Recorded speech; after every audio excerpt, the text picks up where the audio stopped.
Yo, what's happening guys? King GBL here, and welcome back to a brand new Go Bat League video. Today we're going to be showcasing Serperior in the Open Great League. This Pokemon got buffed this season with Aerial Ace, and actually has a pretty insane performance in the Open Great League. If you have a look at this in the 2-shield scenario, you pick up a lot of wins. I think it's something like 24 wins, 19 losses, with over a 500 rating. This Pokemon's performing extremely well in the Great League. It has a hard-hitting move with Frenzy Plant, which unfortunately will be an elite TM. I personally don't have one of these with Frenzy Plant. Now, the thing that's really cool about this Pokemon is, in the 2-shield scenario, it's just so bulky that it can take a lot of things that you wouldn't expect it to. In the 2s, it completely destroys Sableye, Cresselia, Carbink of course. It actually beats Froslass and Defense Deoxys, which is really good. You're actually beating Dugong and Pelipper in the 2-shield scenario, which is pretty nuts, and you're beating Ridge, Steel, Vigoroth, Lickitung. You're getting a lot of really good wins in the 2s, and generally speaking, this Pokemon seems to be really strong this season. For those of you who are interested in competitive Pokemon Go, Tomahawk UK brought Serperior to one of the most recent tournaments, and he seemed to have quite a decent performance with it as well. So this is a Pokemon that is gaining a bit of traction and interest from professional players, and it could be something that you could see as a staple in the meta. And some might even say that this is the best grass type in the Great League, which leads us into today's question. What is your personal favourite grass type in the Great League? We do have some decent options. I know most people's favourite is Shadow Venusaur, just because it hits so hard. I would say maybe Trevenant, but of course it doesn't have any coverage for flyers. That being said though, we don't have Noctowl this season really. I think I've seen probably like 3 or 4 Noctowl the entire season, which is a big difference compared to seeing it in basically every team last season. So Serperior could be providing a very unique core breaking role, where you're hitting a Medicham for super effective damage. You actually do still lose to Medicham, which is one pretty big disadvantage with this Pokemon, but you do have the coverage against fighting nonetheless, and Frenzy Plant can completely destroy Pokemon. Guys, I'm actually recording this video with a toothache. I think for the next couple of days I might have to take a break because I'm going to the dentist today to get my wisdom tooth removed. It's in a lot of pain, so do me a favour man, drop a like. It's not easy recording this video right now, but I do want to get something out before the Great League starts tomorrow. And in fairness, it's probably going to be easier now than it is tomorrow to make a video, so I thought I'd get this content out for you guys. If you do appreciate it, drop that like, subscribe and all the fun stuff. Guys, it is free to subscribe, you might as well do it if you do enjoy Go Bat League videos. I upload a lot of fun content here. But hopping into the battles guys, shout out to Osmosis for sending these in. Oh yeah, by the way, we've got Vikavolt Community Day this weekend. I will try to get a video out for that. I have a funny idea that I might try. If I'm not able to speak, I might try something funny. We'll see how that goes though. So just keep an eye out, you might see some interesting content over the weekend. But yeah, Digger's Beam versus Sableye, pretty negative match. I'm assuming here you probably come in for the filthy farm down with Azu here. Yeah, they come in actually for a catch on Pelipper. Azu's super strong, man. Like, even at this range, you can still probably live a Hurricane. I reckon the opponent wants to get them, yeah, they're going to try and get them pretty low and get them into Scorching Sands range. I think you probably just have to go for an overfarm here. I'm not really tracking here how much the Digger's Beast got, because I'm too busy crying about my tooth here, but unfortunately the Pelipper does get to the move. That's good games well played, unfortunately. Pelipper's such a good pick, but you know, the really cool thing about Serperior in this matchup against Pelipper is that you can just wreck it with Frenzy Plant. You know, as mentioned, you do beat that in the 2-shield scenario. You probably beat it in every even shielding scenario, come to think of it, because it takes them so long to get to the Hurricane. And I think we're playing somebody called Hurricane, and he's about to get absolutely wrecked here. In comes the Pelipper, funny enough, and in comes the Frenzy Plant. We're going straight for the big move. This will do, I would guess, 70-80% to this Pelipper. Boom! Yeah, it does so much damage, and in comes Azu. We're probably going to come in here to soak up the damage, and maybe try to bubble it down. A little bit of an ambitious bubble down, but I don't think they'll be able to get to another Hurricane here. It's going to be getting close. Yeah, I sort of like throwing here. You don't really want to eat another Hurricane or invest a shield to take swap. The opponent does want to get the move off. In this situation, guys, if you're the opponent in this situation, you probably just let that go because it allows Azu to get an extra farm down, which doesn't really benefit you. In this matchup here, there's no point going for Hydro Pump. You're gonna have to throw 2 moves here, as you can see. So maybe like you go for 2 player offs. It just depends on how many bubbles you get through. In that situation, we don't get off 2 moves, so I think if you're getting off 1, of course you go for Hydro Pump. Now, interesting match here. I think we could probably come into Sableye, yeah. Just to try to soak up this energy. They're going to go for Foul Play, which is going to be neutral, and we can look to fire off pretty hard-hitting moves on this thing. Berserker. It actually got buffed with Trailblaze, I believe, this season. Could be a very fun pick for Ultra League or something. Yeah, Foul Play coming through. The opponent's going to, okay, CMP tie, that's perfect. I think you can just shield this here because it is a CMP tie. You've basically got them locked in here, and you guarantee the knockout. You could probably farm it down with Serperior. Either of these is fine. This is looking to be a good game. I will be quite interested to see some matches here where we're playing against things like Medicham and some of the other meta threats like Gligar would be quite interesting. Because the thing you have to remember about Gligar is it's a ground type as well. So grass moves hit it for neutral damage. So I think grass types are very, very strong. The three main flyers are hit for neutral. And as you can see, like pelipper does not enjoy that frenzy plant. So very, very interesting Pokemon. Greninja, that's a pretty amazing lead. And in comes Medicham. So this is where we're going to see maybe Aurelius. We're banking the move and swapping into Sabe. I think that's perfect. Again, you do sort of lose, well, you do just lose to Medicham. They go for Power Up Punch, which is pretty degenerate. And then I think we're going to farm up here. Now, I think you want to go for an overfarm and then throw off the move. One move does not quite KO here. A boosted Ice Punch hurts a lot though. We go for CMP tie on the second Fell Play. That works out very nicely. It's an argument to be made that you could throw one before CMP just in case they shield it. And then you can just go for a CMP on the second turn. Greninja coming through. Can we get off this return? We do. I'm not sure if the opponent will be very incentivized to shield here because Serperior is going to come in and eat its ass. The opponent does shield it, which, you know, it's questionable. Maybe they'll just swap straight out here. But yeah, we do go for a one and throw here on the Frenzy Plant. No need to bait here. Yep, that's got the second shield, and we catch the move. This is going to be resistant move no matter what. So that's a very nice catch. And we'll see what the opponent wants to come into here. They're actually staying in here to throw another move, which is quite interesting. I guess, you know, this Greninja doesn't really have anywhere to go. Hydro Cannons do chip. I'm not sure what's going on here. This is pretty weird, to be fair. They're about to get one shot with Play Rough here. Maybe they're just trying to get some use out of this Pokemon. In comes Bastiodon. So I think that makes sense, right? Like, they're just completely core broken by Azu and Greninja. Or Serperior, I should say. That Hydro Pump actually, like, doesn't even get it much below half, which is pretty sad. Wall Face. You know, funny thing about Wall Face, if you didn't know, it loses CMP to, like, Drowsy. And a lot of, like, single stage Pokemon, like first stage Pokemon, will beat that in CMP. I'm pretty sure Bastiodon's got one of the lowest attacks in the entire Great League. So it is very, very bulky. This is a really interesting match. I'm interested to see how this plays out. Because these Frenzy Plants will actually just chunk. Rock Slide coming through. That's how much this does. Okay, it just literally does nothing. It tickles the thing. So we're going for a nice overfarm here, going for probably CMP time. And looking to fire off Frenzy Plant. Let's see how much this does. Boom. Yeah, 2 Frenzy Plants KOs. And in comes the Flying Toilet. And ladies and gents, we are just about to shit down this Flying Toilet with this Frenzy Plant. Let's see if they let it go. Oh, they do shield it. We're going to come into Azu here. I probably would have maybe went into Sableye. Because the bubbles are resisted here. And I think it takes a little bit longer to get to the Play Rough than it does to the Foul Play. And also Azu is quite decent against Stunfisk as well. So I don't know, I don't think it makes that much of a difference. As you can see, that's not really one-shotting. So you might be sort of, not, you know, maybe forced to shield, or you're going to be forced to eat a lot of damage here, which is pretty unfortunate. We'll see if we can get the bubble down this time. I think, okay, this is Weller Ball. I think you do just let this go. The opponent won't be able to wing attack us down. We'll get the farm down, and we'll have a Hydro Pump loaded for Stunfisk. And they come back in with Stunfisk, go for CMP time. You can look to exchange shields here if you want to, because you've got the pump loaded right, and you've got a lot of options for this. So I think this is fine at this point. The opponent lets it go, but they are up a shield in the end game. I might have personally let that go and came in with Serperior. I just kept a shield, like a 1-to-1 shield for the final Pokemon, not knowing what that is yet. But as you guys seen earlier, this thing completely destroys Sableye. Or as I mentioned earlier, like one Frenzy Plant basically KOs. At this point, yeah, this is just game over.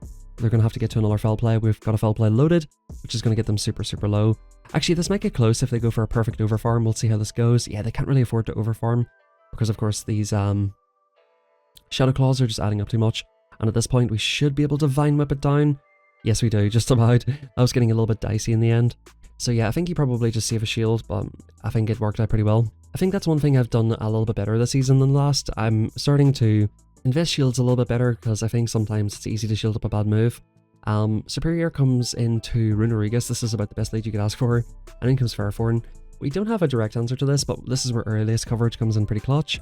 We've got the grass type that beats all our grass types. Boom, that's coming through, and we're going to chip it and go into Sableye. I probably would have ate the move on Serperior first, just to sort of not have to eat these Power Whips, because this looks like it's about to get close now. The opponent can potentially shield and look to get off like 1 or 2 more moves. I don't think this even KOs, so yeah, like they could probably even just let that go and get off a move, which would force switch advantage for the opponent. So this is a little bit awkward. Mirror Shot, such an annoying move. They've got the bait move as well.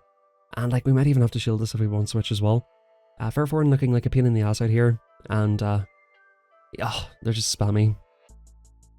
Yeah, I think you probably wanted to eat a move on Serperior before you come in here, but we should be able to get off 1, maybe 2 Foul Plays. We'll have a look. The second Foul Play, no, we won't get it off, and that actually doesn't KO. Did they get a debuff with the mirror shot? They must have. But we're going to get a nasty farm down here, which is quite nice. And let's have a look to see what the opponent comes in with. Mirror shot coming through. The opponent is up a shield, so we're definitely in a very tough spot, but Serperior is ahead in energy, and these are two very bulky Pokemon. In comes froslass, guys. This is not an answer to Serperior. I think we do need to catch an avalanche. From this range, I do believe avalanche would KO. You know, of course, froslass hits like a truck. We do make a very nice catch. That was very, very vital for this match here. If we didn't make that catch, it was game over. Back in comes Runerigus. Very interesting line by the opponent. Like an ABA ghost line, very, very interesting. The opponent's going to fire off, what, a Sand Tomb Shadow Ball. So they're going to need another Shadow Ball. I think we can maybe look to go for a Slide Over Farm, but this is perfectly fine. Just like to get rid of it. Actually, we're in a good range where like froslass has to throw a move, which is quite nice. And we have a little bit of residual energy on Serperior. If we get off this player off, that'll be nice, because it'll put them into earliest range. So this is going to come down to, can we outpace to the move? Yeah, we definitely can. Oh, they win CMP.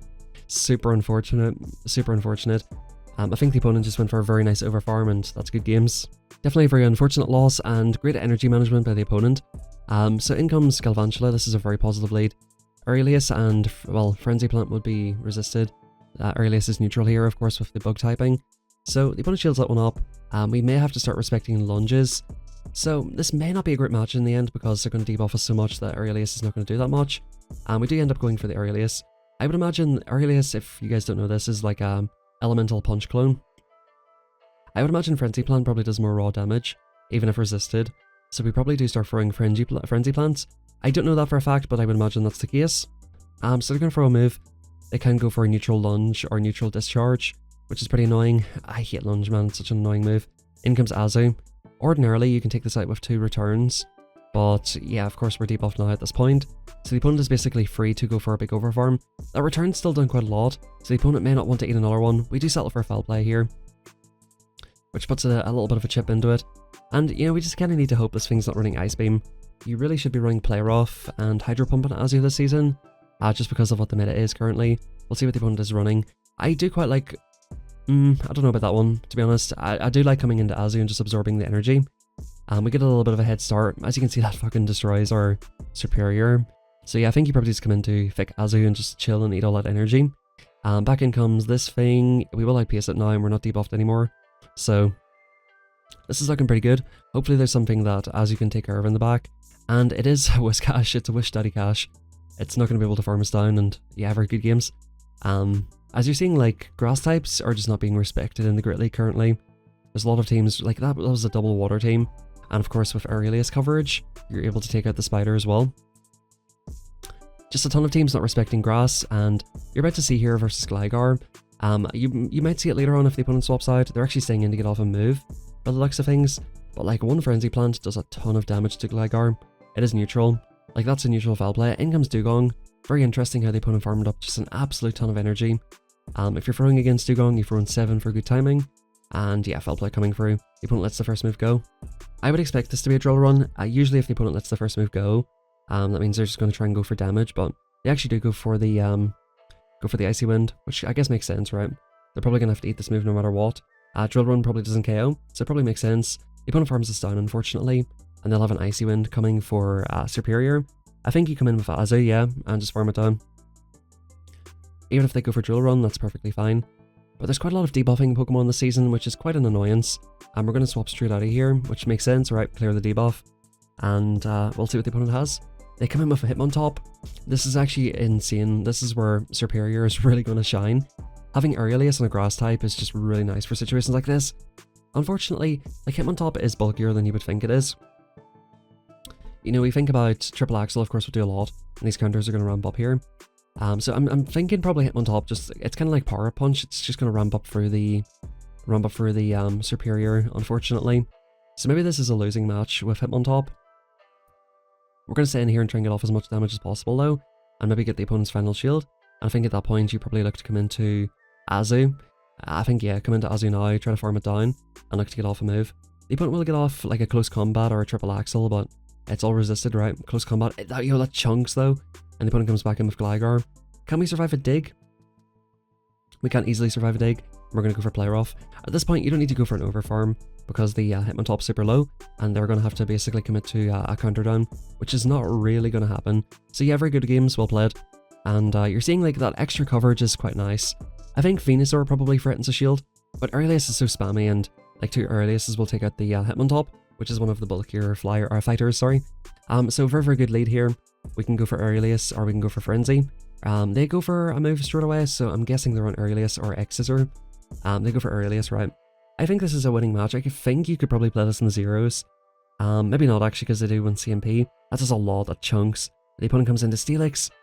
This is not an answer for Serperior, folks. I think after we get off this move, I wouldn't mind actually just eating the debuff here. Like stay in, eat the debuff, and then come in. Because these debuffs are super annoying. And like, okay, they go for Heavy Slam. That's quite an interesting moveset. I was using that moveset quite a lot actually. Looking for Carbinks in particular. We do get a full farm down, which is pretty nasty, and back in comes Golisopod. So this is looking like one of them lines where it's Golisopod on the lead to deal with any potential Medichams or whatever, and then like 2 steals in the back. So I would expect at this point to start seeing like a Diggersby. I think Diggersby is probably in the back if I had to guess. Like 2 Pokemon that are weak to counter. We'll see what the opponent does here. It looks like, you know, Azu's core breaking more than anything, but if it is Diggersby in the back, we're in just such a good position here. We're going to clean up with Serperior. And we do swap into Sableye here, and it is Diggersby, so that's a very nice prediction by me. This is game over at this point. You just let these moves go. Scorching Sands, that's perfectly fine. Even if they debuff us, that's perfectly fine. I'm not sure which one's more efficient. I know you do need probably 2 returns to KO. Maybe a Foul Play and a return would just about get it done. But I think going for Foul Play is probably a little bit more efficient in this situation, because the opponent will get off multiple moves and you're going to force them to throw here. Yeah, you're seeing like these backlines of things like Steelix and Diggersby, which is very common, and it's the type of things I'm going to run as well. Serperior is going to be able to run through these. We actually do take care of it with Sableye in the zeros, which is quite nice, and back in comes Golisopod. We'll come in with whatever, and the opponent top lefts. So very cool game. Unfortunately, we weren't able to see the sweep. I wanted to see Serperior versus Diggersby, but well played nonetheless. And let's hop on into this match. We've got Stunfisk lead. Pretty positive lead, I would say. You've seen from last time that the rock slides do basically nothing to this thing. The opponent is farming up to the Earthquake for whatever reason, because, you know, they're definitely going to throw that move on the Grass type. I mean, you never know. I'm not going to lie to you, I've tried to Earthquake Grass type before. And actually, fun fact, if you're ever in a situation where you can only get off 1 move, go for Earthquake because it does more raw damage. So yeah, Stunfisk here, they're just staying in, which is very peculiar. I would not be throwing this instantly, yeah, because it's so strange that they're staying in. And if they are staying in, this gives you an opportunity to go for a huge overfarm. The opponent does go for an Earthquake. Like, in that situation, you don't go for Earthquake because you can potentially get off more moves. I guess if you're letting it go, you just go for Earthquake. So the opponent knew that, I guess. In comes Trevenant, and this is where you're seeing Serperior really go to work. We've got a ground type in the front, we've got a grass type in the back, we're hitting with super effective Aureliuses, bro. This is going to do an absolute chunk. Again, this is just like the equivalent of an elemental punch, so I'm not sure if the Trevenant needs to go down 2 shields here. In comes Medicham, and they just top left. That's a pretty unfortunate game for the opponent. Serperior is just absolutely core breaking in the Great League, and it is really cool to see that grass types are a lot more relevant now. In recent seasons, with Noctowl being so powerful, grass types haven't really had the chance to shine. Of course, we had the Trevenant nerf last season, which really hurt grass types in the meta, leaving Lurantis as the highest rated grass type, which it actually still is, but I don't think it's really that viable with its stat product and things like that, so it definitely is cool to see some grass types getting a buff, and let me know in the comment section down below. Do you think Serperior is the superior grass type, or do you prefer things like Venusaur or Trevenant? Even Whimsicott's a pretty good shout. Everybody who's still watching to the end, thank you for watching. Hit that like button, subscribe, and let me know your thoughts and opinions in the comment section down below. By the way, guys, we've got a GBL League in our Discord. It's basically like a Premier League table if you're interested in football. Something like that, where you play each other several times per season, and there'll be like a prize or something at the end for whoever's got the most points. If you're interested in that, join our Discord. I'm going to be starting that next week. And apart from that, everybody, hope you'll have a fantastic rest of your day, and I'll catch y'all next time.